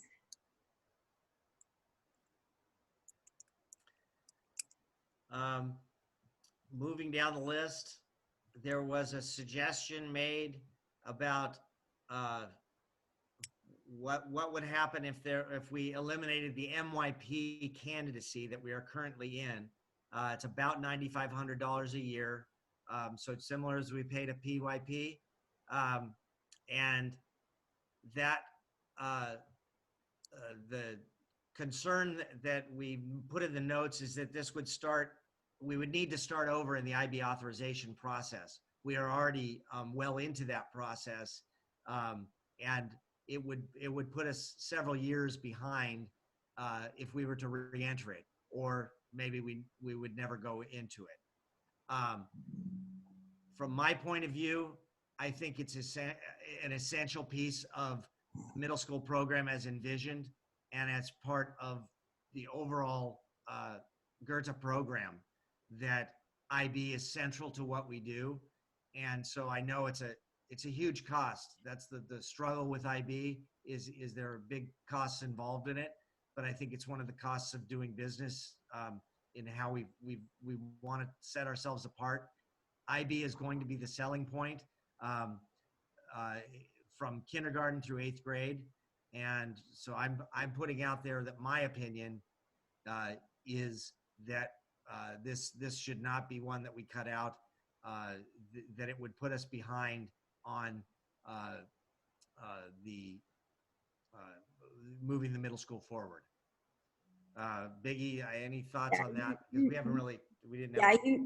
you took the words out of my mouth. That's the USP of the school, and it's the center of the mission and vision of the founders and of everything what the school wanted to be, an IB school from the get-go until wherever it goes at this moment through 8th grade. So it would definitely be really hard for me to see this go, because that's what we've all worked for, that we become the MYP and PYP school on the west side that can offer the whole way through with IB.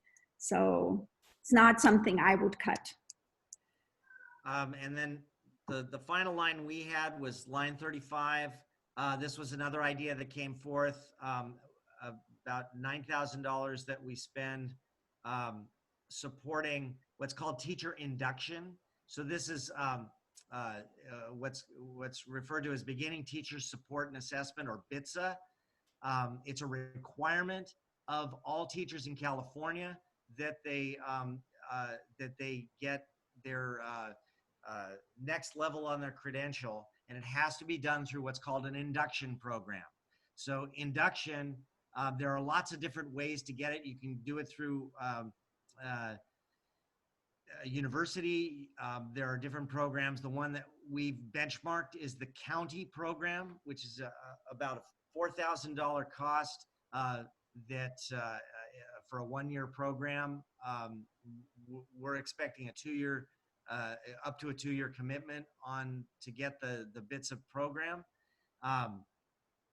We've done this in the past for teachers. It's not every school, a charter or district, does this, but most do. Particularly in districts, it's pretty standard.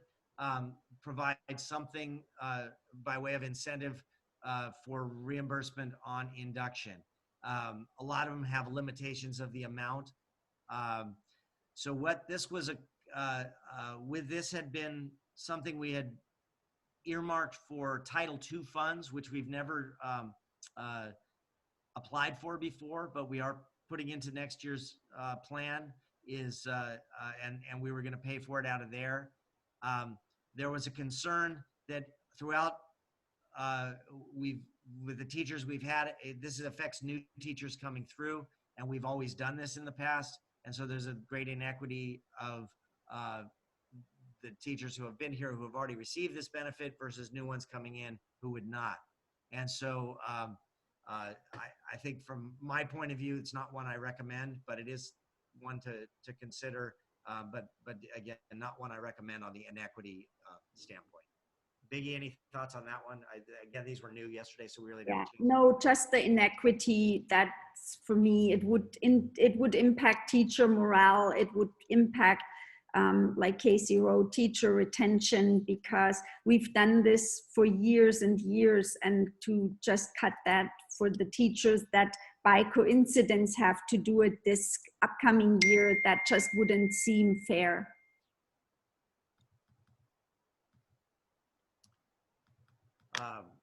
So that brings us to the bottom of this list. And I think what I'm going to do is, Frank, I want to suggest a process right now of a couple of things, and let me know if you think this sounds good.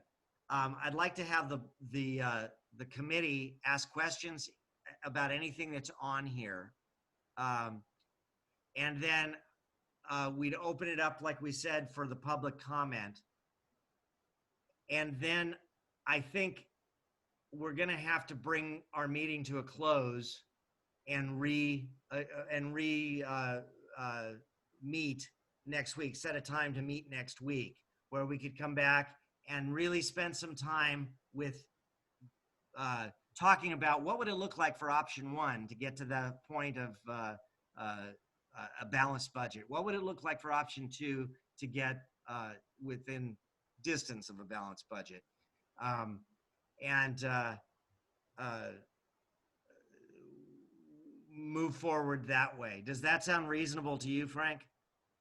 It sure does. From I also, I have a couple of questions, but I let Joe start in the beginning. But at the end of the day, We have option 1 and 2. You have admin position 515. So all you need to do in 518, all you need to do, option 1 is the nuclear option. Basically going to the very bottom right of it. You move over the items you have proposed on option 1, moved it over to option 1. Option 2 is probably the furlough. So it's all in the beginning and at the you know, in the top of the payroll.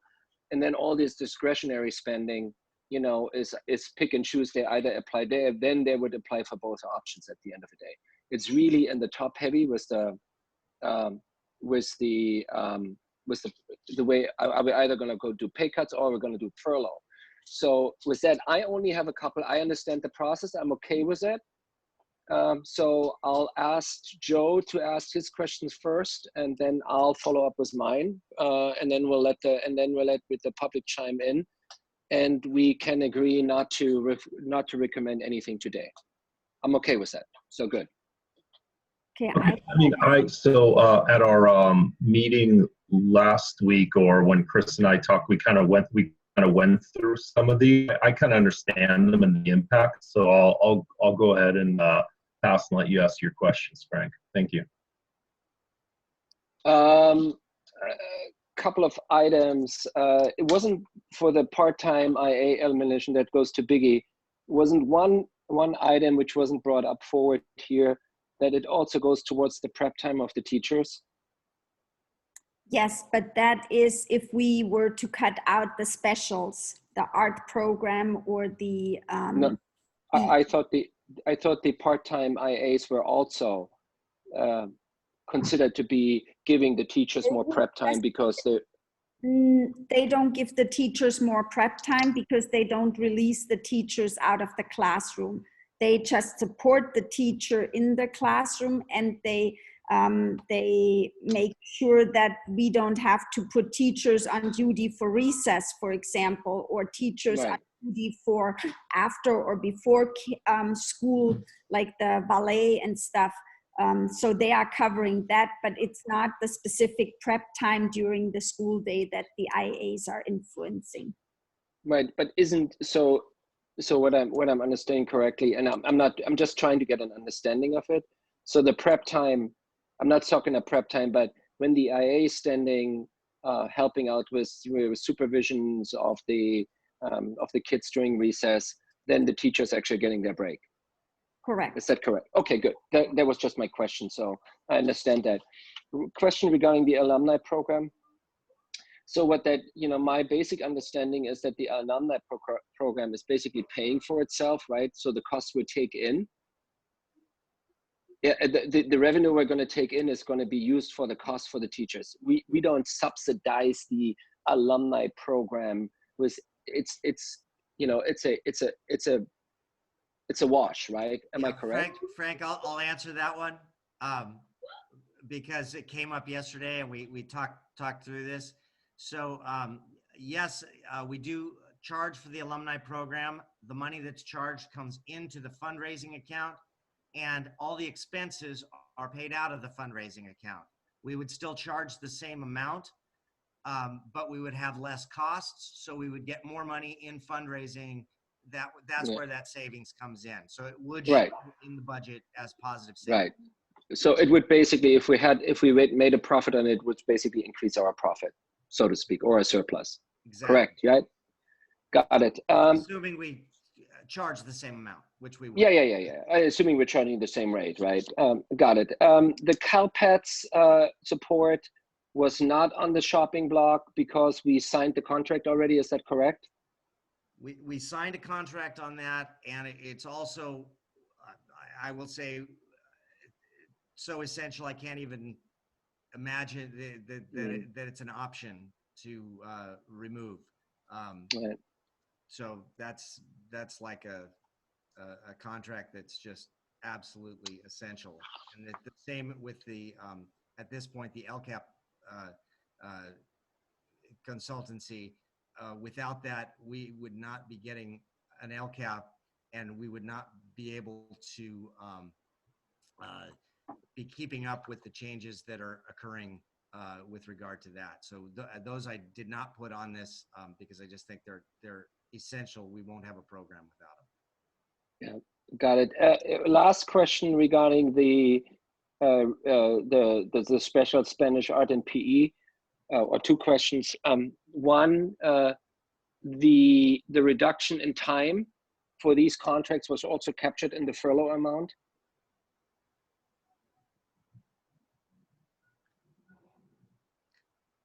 I'm sorry, it's Friday night.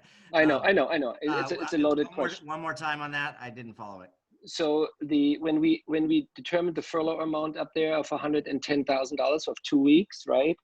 That also contemplated cutting the furlough, cutting the contract, or basically not paying the Spanish, the art, and the PE teacher, which are on there, right? So they are in the furlough amount. Does it mean? All staff is. Oh, I think he's saying we want to make sure not to double dip on cuts. Right. Like if they cut one, don't double if you're cutting the other if it's already included. Right.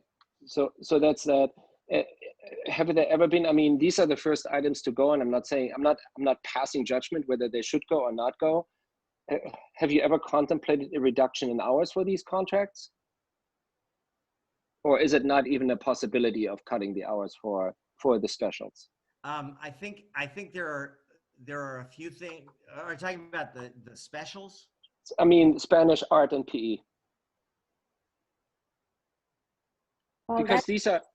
That's basically the consequence. If you eliminate art for elementary school, then the art teacher would only teach in middle school. Now you can either cut the art teacher's time, let's say, to a part-time position where the art teacher only teaches the middle school piece, or you can find other work for the art teacher in regards to since we're cutting the exploratory, that the art teacher can teach in the exploratory for middle school or whatever we would have otherwise outsourced.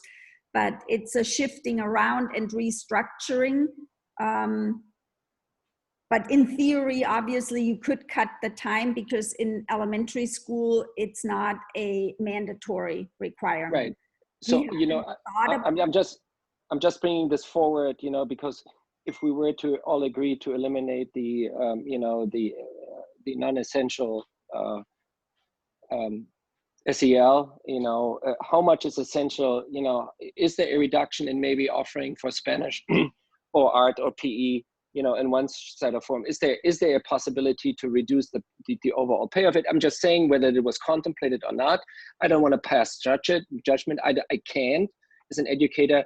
I just want to have the, that we go through the process, the confirmation that we go through the process. That's all I have. That's that. Okay. Joe, did you have anything else? No, I didn't. Biggie, did you have anything else to add? Just one thing that I think hasn't been made or hasn't been clear to everybody, and it's the tough one here. To get to the savings that we need to get to, it's not going to work with just the pay cut or the furloughs.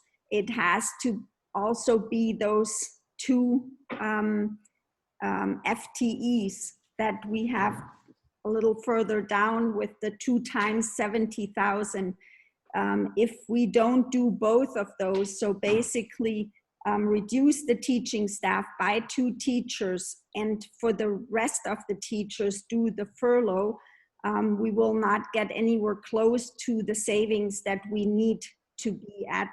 And I'm not even talking a balanced budget. I'm talking a budget where we were talking about the $300 and some thousand in savings. So I don't know if that's clear, because Frank, when you said, well, we're deciding between the furloughs and the pay cut, that's correct, but that's only one piece of the big savings that we need to do. No. That's not what I meant to say. What I meant is, you're moving one option is moving column C over to column D, and then column B is a variation of combinations of option one. Option one is probably doing all of this, or most of it. And option two is a toned down version of option one, but which basically has to go along in a combination of furloughs and other things, right? So this is 908,000 available of savings.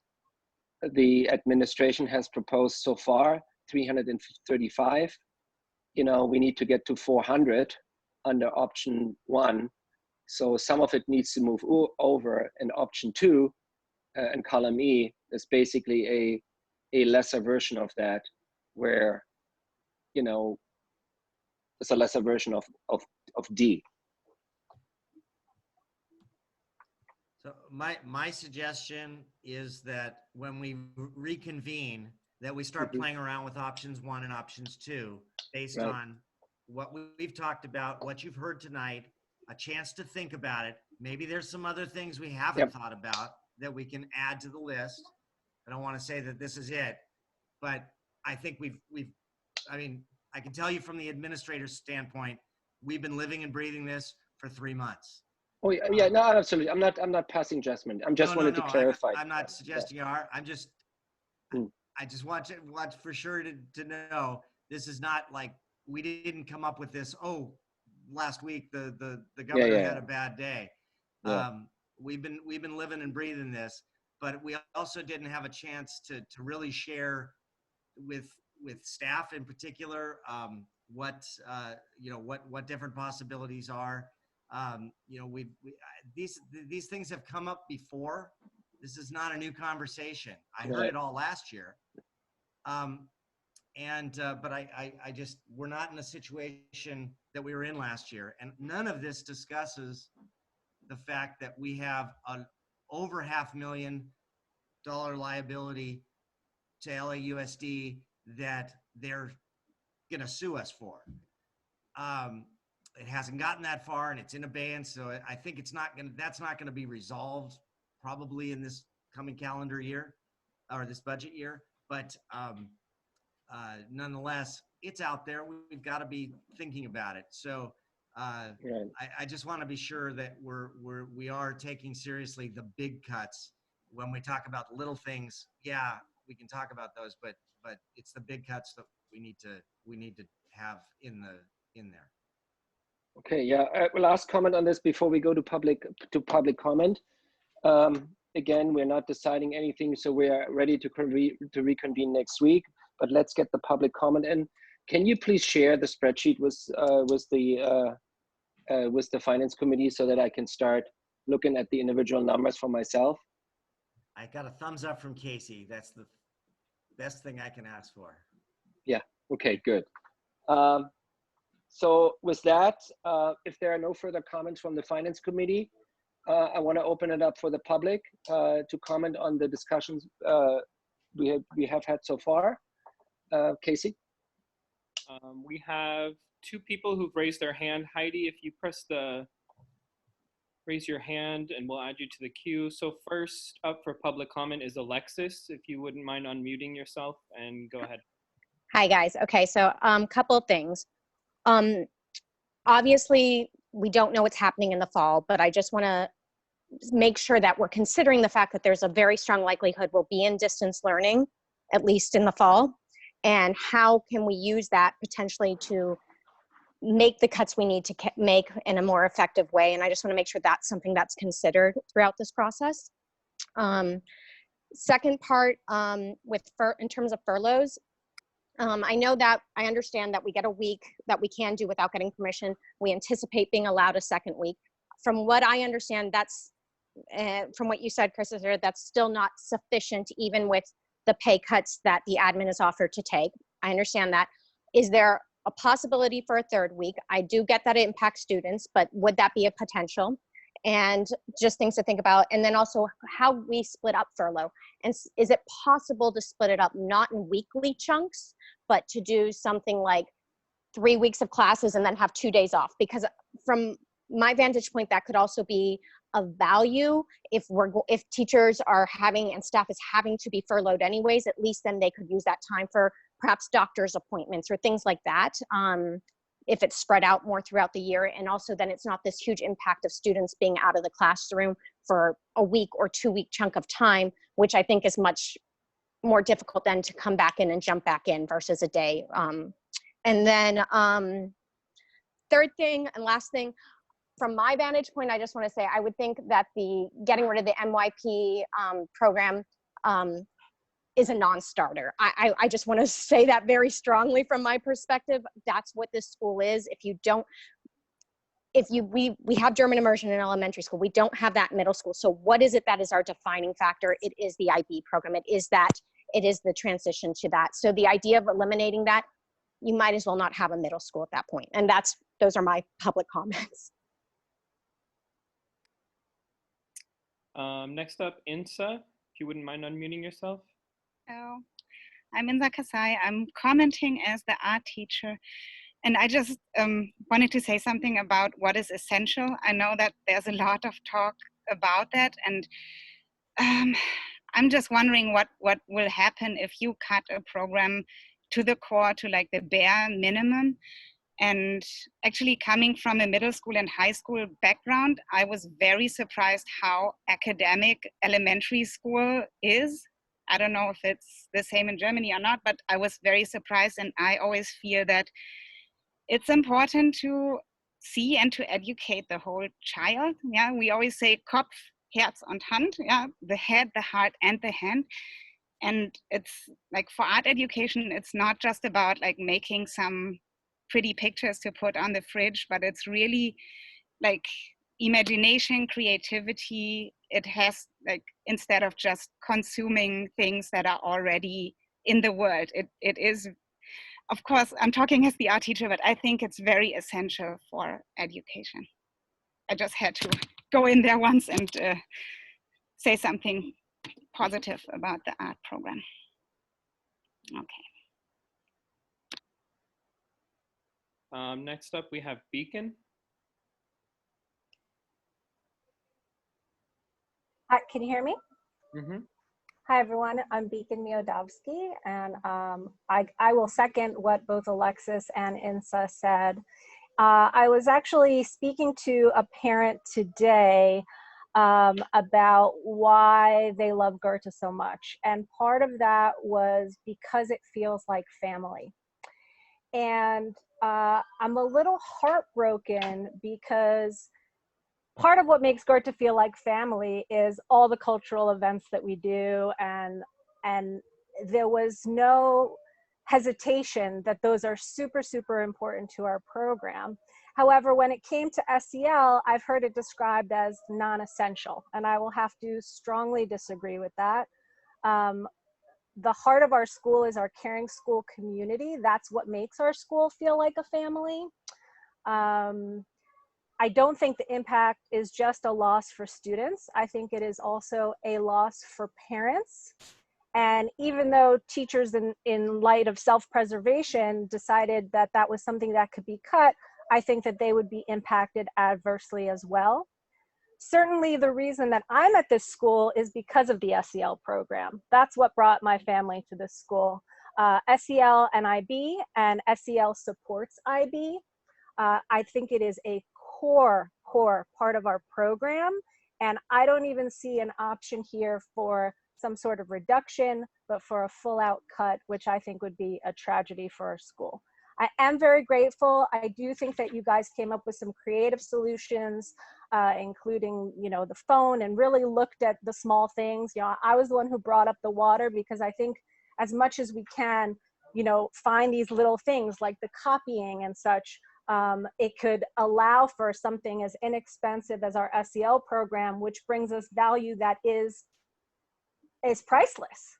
So that is all I have to say. Thank you. Next, we have Heidi. Hey there, I'll try to be quick. So first, the water. So as a nurse, there's the Maslow's hierarchy of needs, and on the very bottom, that's essential, is rest, hydration, proper diet, security. So medically speaking, to take away water from the entire campus without the ability to have water fountains everywhere could be detrimental. So dehydration during the day could cause fatigue and confusion for these kids. My kids in particular drink a ton of water a day, so that's that about the water.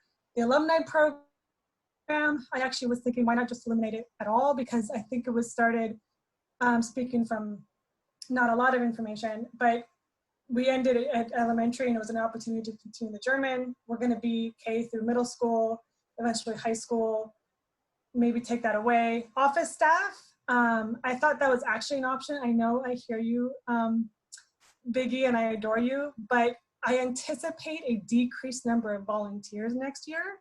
In fact, I would hope there'll be 0 volunteers just because of COVID. So that might actually decrease the adult traffic in the office. Independent study, great idea, thank you so much. Copies, I thought maybe we could have the teachers use the parents, especially the GPA. Look, we need these copies. The impact will be needing better organization of, look, here's my room parent or GPA on Monday. I need this on Wednesday or Thursday. I'll do it. You have 1 or 2 of me in every class. I will give you whatever copies you need. I'm more than happy to do it. School events, while it's not a huge number on the list, I also anticipate the fact that there's going to be a decreased number of gatherings. So just keep that in mind. I think we can get creative like we are now for this meeting and do some cultural things and keep the community alive in a unique fashion for the next school year. But I do think that's something that can get knocked off the list. I agree with Beacon that SEL is huge and important and a major factor. However, I also agree that it's not essential in this global pandemic arena, but art and PE. So PE helps with physical health, art helps with mental health. We're gonna have a bunch of kids coming back to school after having experienced a lot of acute trauma related to this global pandemic. I think the art class and the PE class will be hugely beneficial related to mental health, physical health, and just SEL in general.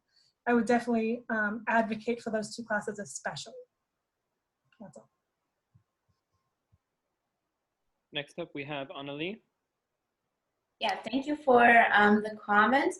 And I really like the idea Alexis posted. I don't know if it's possible, but to split these furlough days into several weeks or spread it out. So I could imagine that teachers just having once in a while a 4-day week and a 3-day weekend, it just helps a lot to, when we already have bigger class sizes and more workload, to just stay balanced and relaxed. And finally, we have Kirsten.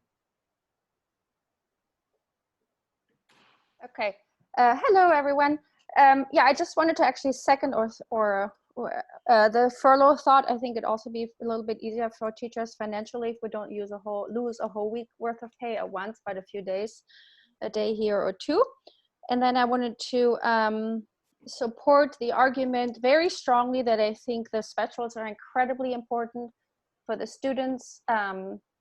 Considering that they're small children, I think to be doing academic learning all day, not that art and Spanish and PE, there's just a different kind of learning. I think it is incredibly important for the young children.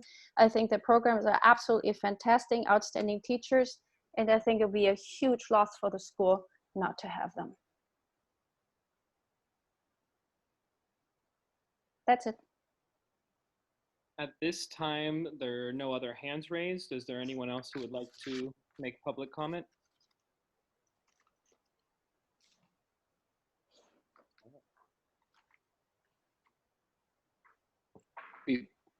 If there are no public comment, and if there are no further public comment, I'd like to before we move, before I ask for a motion to adjourn the meeting, I'd like to check availability for the follow-up meeting.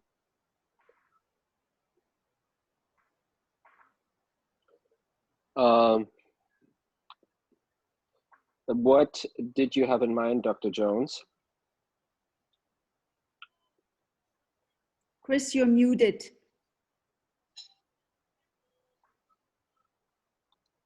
Potentially Wednesday. Wednesday, May 27th. Shall we do So that after means office?